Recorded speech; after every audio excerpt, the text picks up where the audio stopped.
Caríssimos alunos, sejam muito bem-vindos. Hoje nós abordaremos o sistema linfático. Além dos vasos sanguíneos, o nosso corpo possui um conjunto de vasos delgados e com paredes muito finas, chamadas de vasos linfáticos. Da mesma maneira que próximo das células nós temos os capilares sanguíneos, nós temos também os capilares linfáticos. E assim como no interior dos vasos sanguíneos passa o sangue, no interior dos vasos linfáticos passa a linfa. A linfa é formada principalmente por plasma, proteínas e leucócitos, sendo 99% de linfócitos. A linfa do membro superior direito, parte direita do tórax, pescoço e face direita, passa pelo ducto direito. E a linfa dos membros inferiores, do abdômen, da parte esquerda do tórax, membro superior esquerdo, pescoço e face esquerda, passa pelo ducto torácico. Esses vasos linfáticos terminam no pescoço, desaguando na circulação sanguínea, na junção das veias jugular interna e subclávia. Em muitos locais, onde os vasos linfáticos de menor calibre se juntam para formar vasos mais calibrosos, esses linfáticos atravessam os gânglios linfáticos, ou chamados também de linfonodos, que são pequenos órgãos que filtram a linfa. Os linfonodos eles têm células do sistema imunológico que ajudam a combater as infecções, atacando e destruindo os micro-organismos. Por exemplo, quando alguém tem uma infecção, um ferimento ou até mesmo câncer, os linfonodos dessa região podem inchar ao mesmo tempo que tenta destruir as células ruins. Quais as funções do sistema linfático? A principal função do sistema linfático é a devolução de proteína para a circulação quando vazam dos capilares sanguíneos. Se essa proteína não fosse devolvida à circulação, a pressão coloidosmótica do plasma da pessoa teria valor extremamente baixo, podendo perder grande parte do seu volume sanguíneo para os espaços intersticiais, podendo levar à morte dentro de cerca de 24 horas. Além disso, não existe um outro meio para que as proteínas retornem à circulação, a não ser pelos vasos linfáticos. Uma outra função do sistema linfático é a passagem do líquido dos espaços intersticiais para o sangue. A maior parte do líquido passa dos capilares sanguíneos para as células e depois volta para os capilares sanguíneos novamente. Mas, em média, cerca de 10% do líquido, ao invés de voltar pelos capilares sanguíneos, ele entra nos capilares linfáticos e retornam ao sangue através do sistema linfático. A quantidade total dessa linfa é de somente de 2 a 3 litros por dia.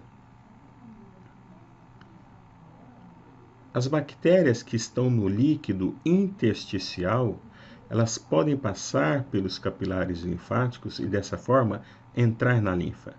Como a linfa passa através dos linfonodos, essas partículas são destruídas pelos macrófagos.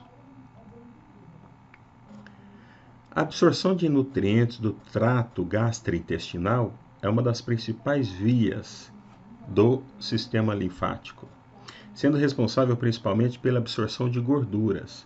Após uma refeição gordurosa, às vezes a linfa do canal torácico contém de 1 até 1 a 2% de gordura. Os principais fatores que determinam a intensidade do fluxo da linfa são a pressão do líquido intersticial e o grau de bombeamento pelos vasos linfáticos, mecanismo esse chamado de bomba linfática. Quando a pressão do líquido intersticial aumenta acima do normal, esse líquido flui com grande facilidade dos espaços intersticiais para os capilares linfáticos. Isso quer dizer que quanto maior a pressão do tecido, maior será a quantidade de linfa formada a cada minuto. Bomba linfática. Quase todos os vasos linfáticos possuem válvulas linfáticas. Uma das principais causas para o bombeamento linfático é a contração periódica dos próprios vasos linfáticos, o que ocorre a cada 6 a 10 segundos. Quando um vaso linfático é distendido por excesso de linfa, ele automaticamente contrai. Essa contração empurra a linfa para diante da válvula linfática seguinte. Essa linfa, então, distende esse novo segmento do vaso linfático, provocando a sua contração. Essa linfa é empurrada novamente para frente, distendendo de novo esse local, e em seguida esse local contrai e empurra a linfa para frente novamente. Bombeamento da linfa pode ocorrer também devido ao movimento dos tecidos que cercam os vasos linfáticos. Por exemplo, a própria contração muscular pode comprimir o vaso e empurrar esse líquido para frente. Além disso, a compreensão dos tecidos fora do corpo.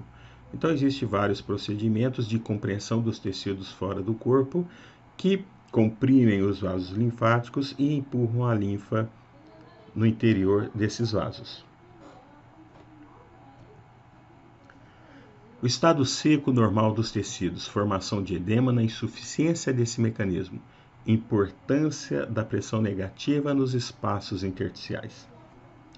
A principal função da pressão negativa nos tecidos intersticiais, no líquido intersticial, é de que serve para manter unidos as células e os elementos teciduais e, consequentemente, fazer com que esses tecidos tenham quantidade mínima de líquido.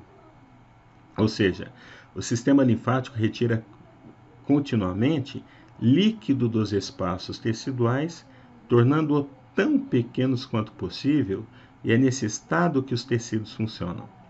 Esse estado de quantidade mínima de líquido nesses espaços intersticiais é benéfico, em especial para a difusão dos nutrientes dos capilares sanguíneos para as células, pois um dos princípios básicos da difusão é o de que a intensidade do transporte de substância por esse mecanismo é progressivamente maior quanto menor for a distância a ser percorrido pelas substâncias que difundem.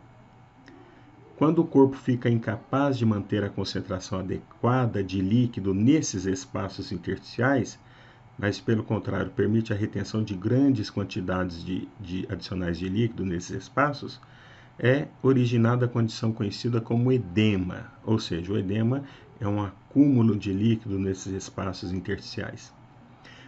Nesse caso, o transporte de nutrientes para os tecidos fica muito prejudicado nessas condições, muitas vezes com gravidade bastante para provocar, por exemplo, a necrose tecidual, ou seja, a morte dos tecidos.